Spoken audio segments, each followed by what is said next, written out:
जय माता दी। आप सबका हमारे चैनल पर स्वागत है। आज मैं आपको दुर्गा सप्तशती के 9वें अध्याय को सुनाने जा रही हूँ, जिसमें निशुंभ वध का वर्णन है।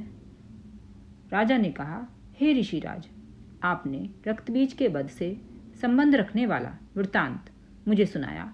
अब मैं रक्तबीज के मरने के पश्चात क्रोध में भरे हुए शुंभ व निशुंभ ने जो कर्म किया वह सुनना चाहता हूँ। महर्षि मेधा ने कहा, रक्तबीज के मारे जाने पर शुंभ और निशुंभ को बड़ा क्रोध आया और अपनी बहुत बड़ी सेना का इस प्रकार सर्वनाश होते देखकर निशुंभ देवी पर आक्रमण करने के लिए दौड़ा।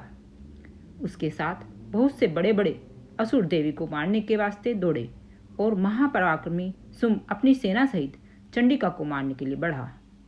फिर शुंभ और निशुंभ का देवी से घोर युद्ध होने लगा और वह दोनों असुर इस प्रकार देवी पर बाण फेंकने लगे जैसे मेघों से वर्षा हो रही हो। उन दोनों के चलाए हुए बाणों को देवी ने अपने बाणों से काट डाला और अपने शस्त्रों की वर्षा से उन दोनों दैत्यों के चोट पहुंचाई। निशुंभ ने तीक्ष्ण तलवार और चमकती हुई ढाल लेकर देवी के सिंह पर आक्रमण किया। अपने वाहन को चोट पहुंची देखकर देवी ने अपने शुप्र नामक बाण से निशुंभ की तलवार व ढाल दोनों को ही काट डाला। तलवार और ढाल कट जाने पर निशुंभ ने देवी पर शक्ति से प्रहार किया। देवी ने अपने चक्र से उसके 2 टुकड़े कर दिए।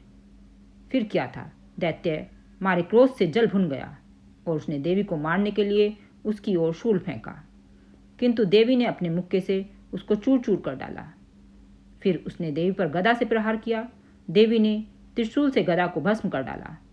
इसके पश्चात वह फरसा हाथ में लेकर देवी की ओर लपका।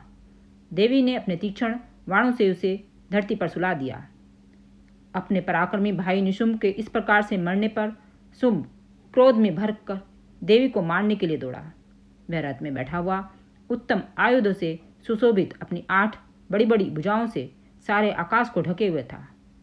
शुंभ को आता देखकर देवी ने अपना शंख बजाया और धनुष की टंकार से अत्यंत दुस्साहस शब्द किया।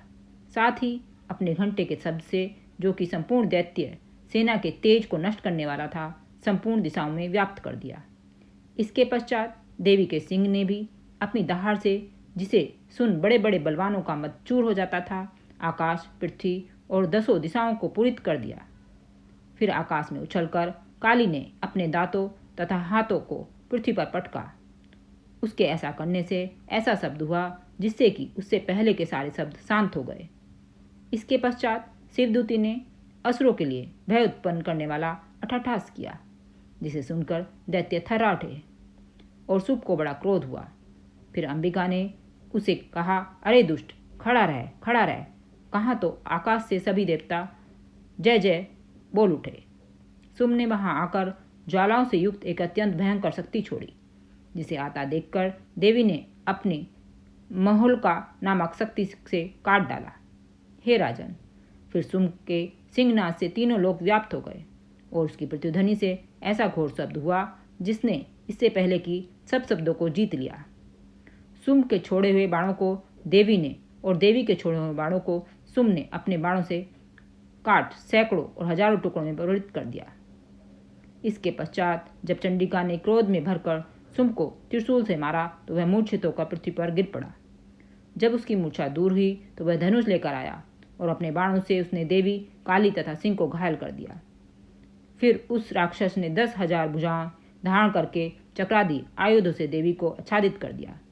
तब भगवती दुर्गा ने कुपित होकर अपने बाणों से उन चक्रों तथा बाणों को काट डाला। यह देखकर निशुंभ हाथ में गदा लेकर चंडिका को मारने के लिए दौड़ा। उसके आते ही देवी ने तीक्ष्ण धार वाले खड्ग से उसकी गदा को काट डाला।